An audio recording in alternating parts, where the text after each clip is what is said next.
তারপরে ফুল আইসটার মধ্যে, আই লিডটার মধ্যে আর কি, ফুল চোখের উপরে কনসিল করতে হবে কনসিলার দিয়ে, ঠিক আছে? নাহলে কি হবে না, আইশ্যাডো করবি কোথায়? নর্মাল স্কিন টোনের উপরে হবে না, নর্মাল স্কিনের উপরে। এক তো তুই প্রাইমার মারলে, ময়শ্চারাইজার মারলে একটা জ্যালজ্যালে ব্যাপার তো থাকবেই, চ্যাটচ্যাটে ব্যাপার, তার মধ্যে তো আর আইশ্যাডো বসবে না সেইভাবে। আর তাছাড়া একটা কালারটাও ফুটবে না, তার জন্য কনসিলার করাটা খুব দরকার, ঠিক আছে? কনসিলার করে তারপরে কি বলেছি, চোখের উপরে কনসিলার করে ছোট যে ব্লেন্ডার, বড় ব্লেন্ডার দিয়ে করবি না, ছোট যে ব্লেন্ডারগুলো হয় সেগুলো দিয়ে হালকা হালকা হাতে, খুব প্রেশার দিয়ে না, হালকা হাতে ড্যাব করবি, ঠিক আছে? এর পরের পয়েন্ট কি ছিল, কালার কারেকশন হিসাবে ইউজ করবি।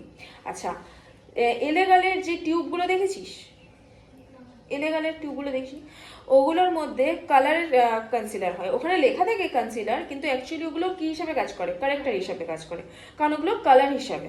তুই তো আর ফেসকে হাইলাইট করার জন্য ফাউন্ডেশনের পরে তো আর গ্রিন কারেক্টার দিবি, মানে গ্রিন কনসিলার ইউজ করবি না, অরেঞ্জ কালারের তোর কনসিলার ইউজ করবি না, তো ওগুলো তখন কি হয়, কারেকশনের কাজে লাগে।